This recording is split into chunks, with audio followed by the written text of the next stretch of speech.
Hello everyone, welcome to your channel explicit commerce classes.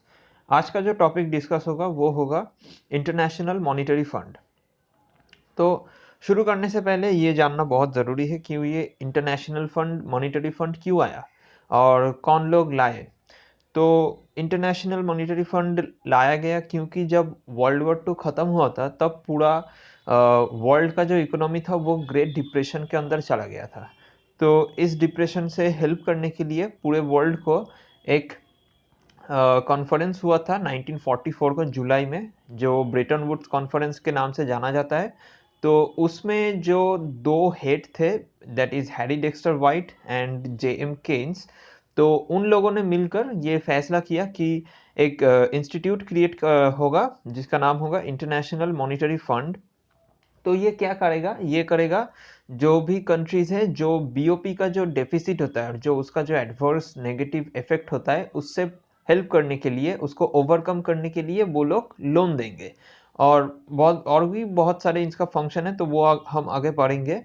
तो जो international का जो बिजनेस होता है उसका बेसिकली 3 पिलर्स है, जिन 3 पिलर्स के ऊपर ये इंटरनेशनल बिजनेस पूरा टिका हुआ है। एक है इंटरनेशनल मॉनेटरी फंड, जो कि लोन्स प्रोवाइड करता है बीओपी से बचने के लिए, एडवर्स इफेक्ट से बचने के लिए। उसके बाद आता है आईबीआरडी या तो वर्ल्ड बैंक ग्रुप्स, जो लॉन्ग टर्म क्रेडिट्स प्रोवाइड करते हैं ताकि इकोनॉमी डेवलप हो। आईएमएफ प्रोवाइड करता है लोन्स ताकि बीओपी से बचा जाए एंड बीओपी के जो एडवर्स इफेक्ट होता है उससे बचा जाए।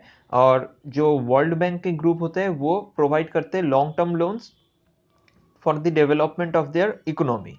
एंड फिर आता है वर्ल्ड ट्रेड ऑर्गेनाइजेशन, जो कि पहले था गैट। गैट के ही जो मेंबर थे, general agreement on trade and tariff, उनके मेंबर्स ने ही वो डब्ल्यूटीओ लाया। फिर डब्ल्यूटीओ सिर्फ कुछ लोन नहीं देता है, डब्ल्यूटीओ सिर्फ ट्रेड रिलेटेड जो भी रूल्स पॉलिसीज रेगुलेशंस होते हैं वो देखते हैं। तो चलिए शुरू करते हैं।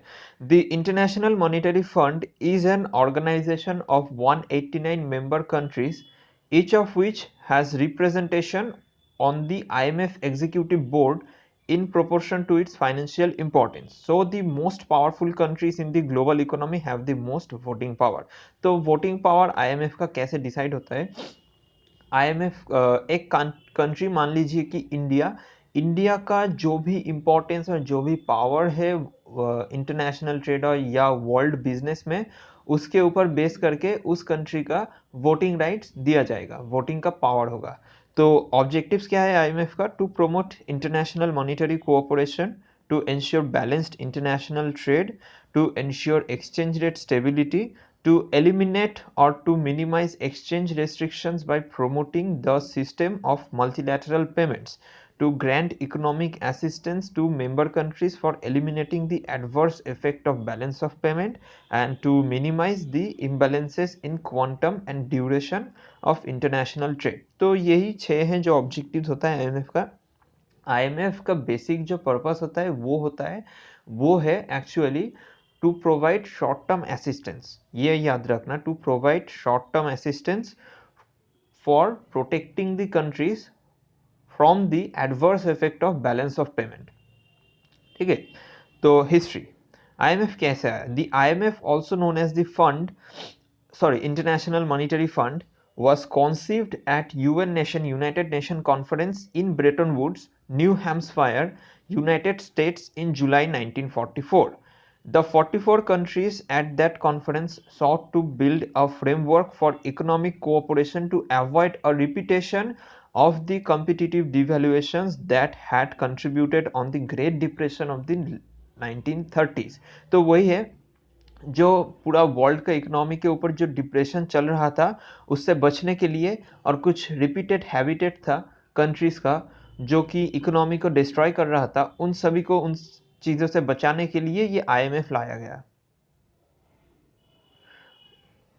Countries were not eligible for membership in the International Bank for Reconstruction and Development unless they were members of the IMF। तो जो कंट्री IMF का मेंबर होगा उसको ही मेंबरशिप लाया जाएगा IBRD का।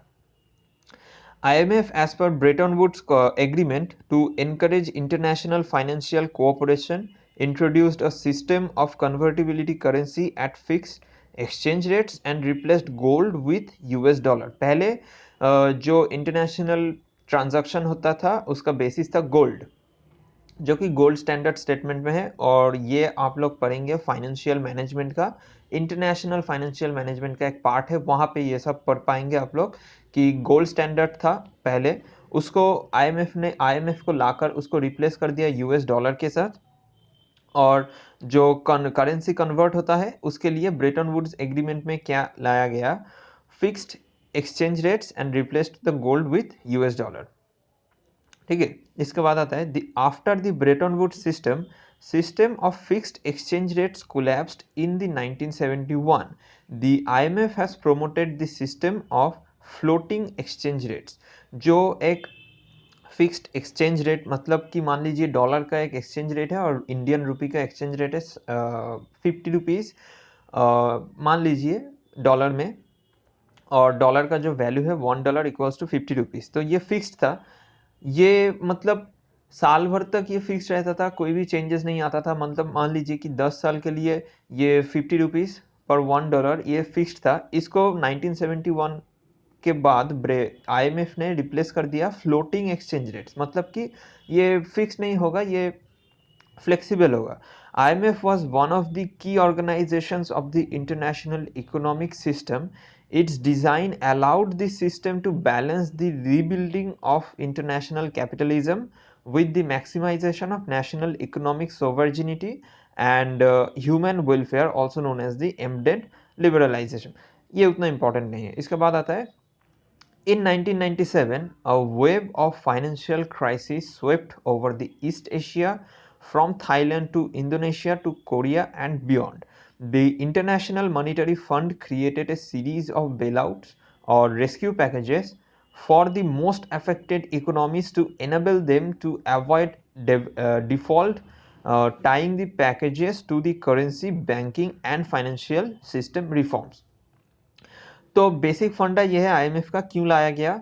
जो वॉर हुआ था, वर्ल्ड वॉर जो हुआ था, उससे जो वर्ल्ड इकोनॉमी जो ग्रेट डिप्रेशन में चला गया था, और भी बहुत सारे रीजन से उससे बचाने के लिए ब्रेटन वुड्स में एक कॉन्फ्रेंस हुआ था 1944 जुलाई में। तो इस कॉन्फ्रेंस से लाया गया आईएमएफ। तो आईएमएफ का बेसिक ऑब्जेक्टिव्स क्या है, आईएमएफ का बेसिक ऑब्जेक्टिव्स है to promote international monetary cooperation, ये एक बार रीड आउट करके याद कर लीजिए।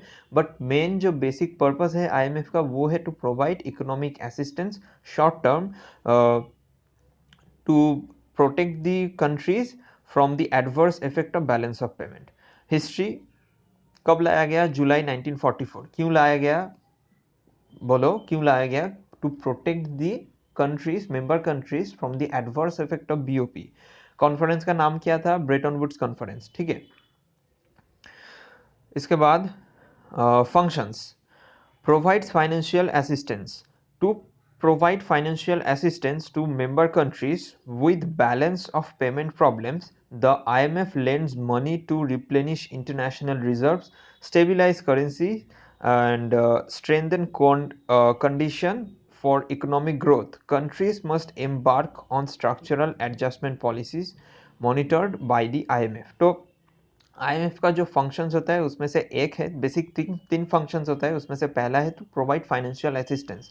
फाइनेंशियल असिस्टेंस क्यों प्रोवाइड करेंगे, ताकि बीओपी के जो एडवर्स इफेक्ट है उन सभी से, उन इफेक्ट से कंट्री, मेंबर कंट्रीज को बचाया जा सके। ठीक है, उसके बाद आता है IMF surveillance. It overseas the international monetary system and monitors the economic and financial policies of its 189 member countries. ये जो है ये चेक करता है कि जो इसका मेंबर है 189 कंट्रीज जो इसके मेंबर है उसका इकोनॉमिक एंड फाइनेंशियल पॉलिसीज क्या है, ठीक ठाक है या खराब है, ये चेक करते हैं।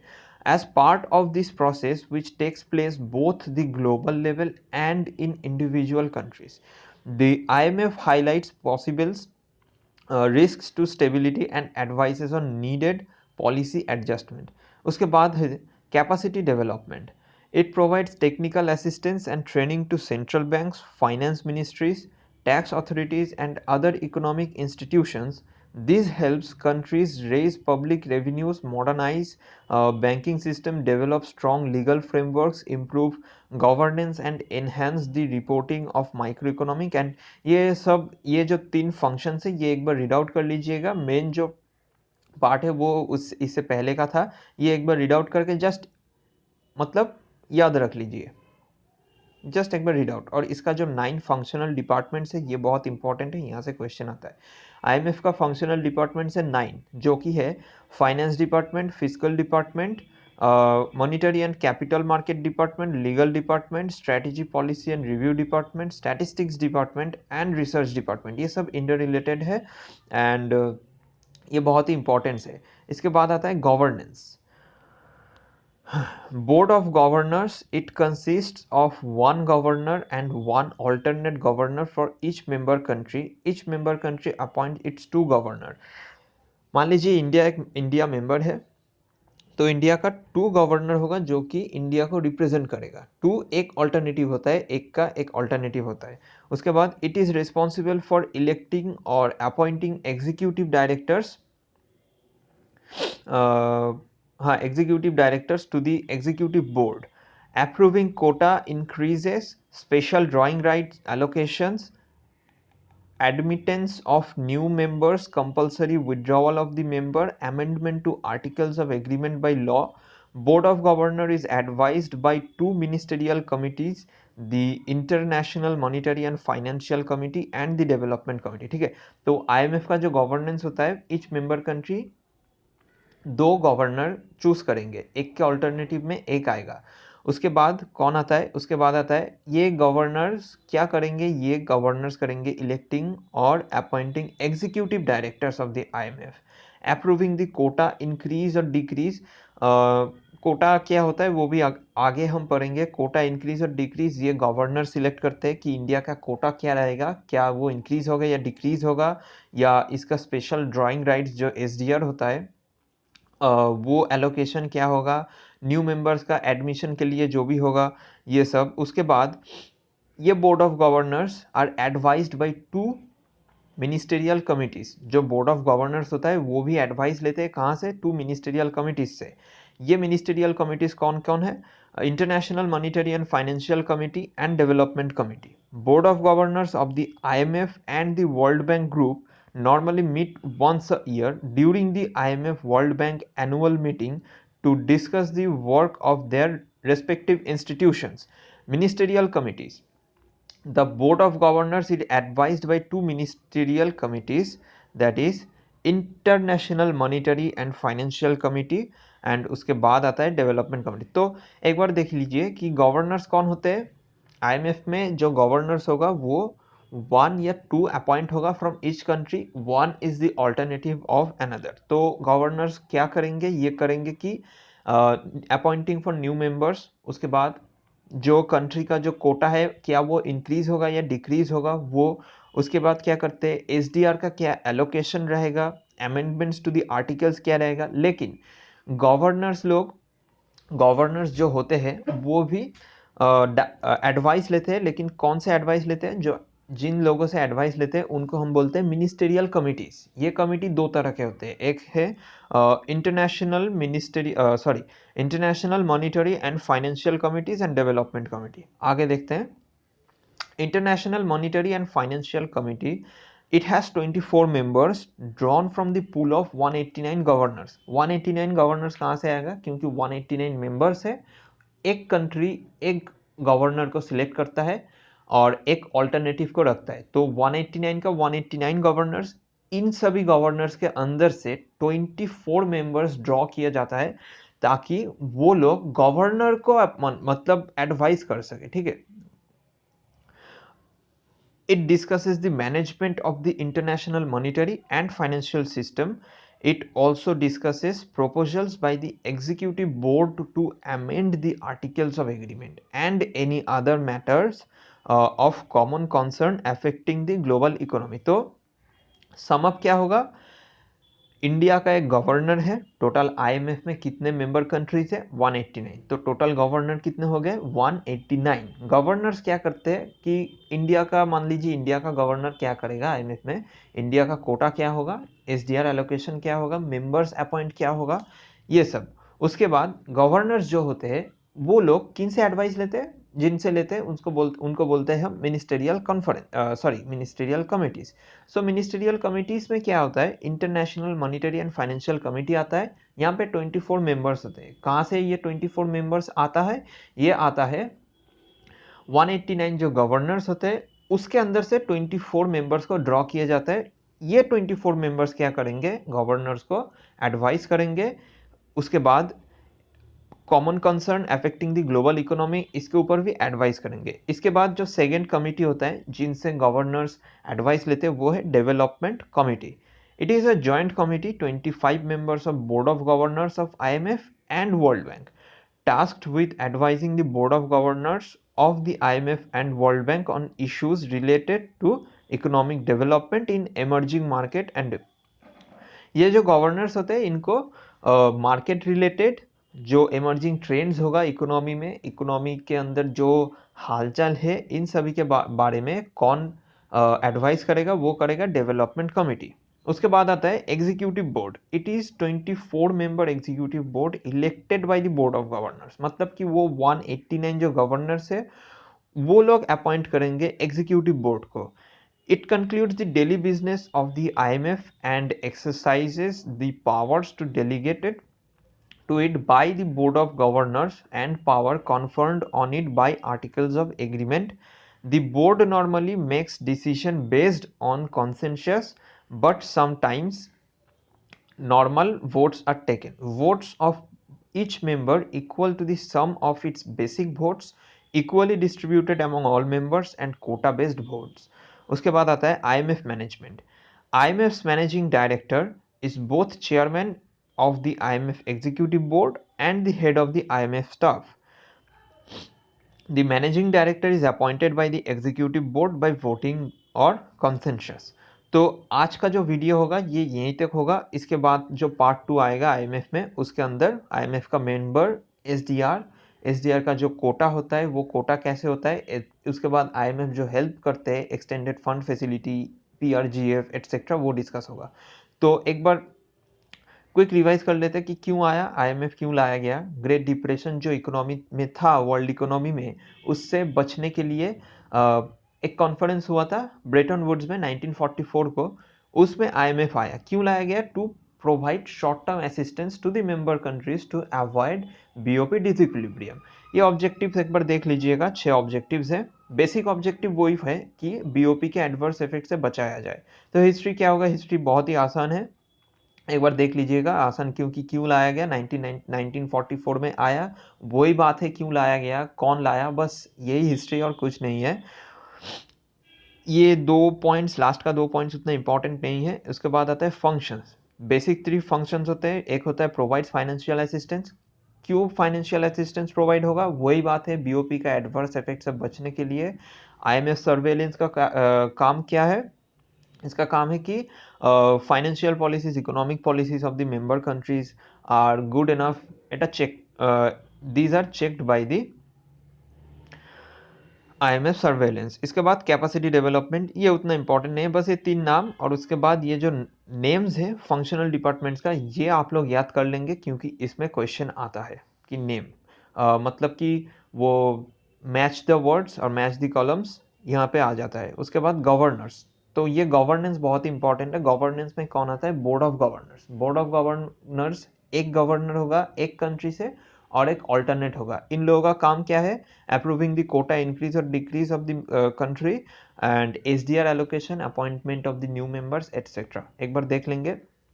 अब ये गवर्नर्स एडवाइस लेते हैं, कहाँ से एडवाइस लेते हैं? मिनिस्टेरियल कमिटीज से।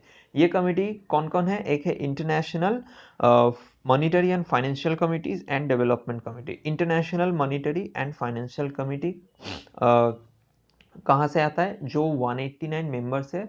तो आईएमएफ में कितना गवर्नर्स होगा? वो होगा 189। तो ये 189 गवर्नर्स के अंदर से 24 मेंबर्स ड्रॉ होता है। ये लोग IMF-C में होता है, तो इनका काम क्या है, ये दो ही काम है। उसके बाद डेवलपमेंट कमेटी क्या करता है, ये डेवलपमेंट कमेटी का काम यही है कि ट्रेंड क्या है इकोनॉमी में, क्या इमर्जिंग ट्रेंड्स है, ये सब के लिए एडवाइस देना। उसके बाद आता है executive board. It is 24 member executive board elected by. बस इतना ही है, आसान है, कर लोगे एकदम। तो मिलते हैं नेक्स्ट पार्ट में, तब तक के लिए टेक केयर।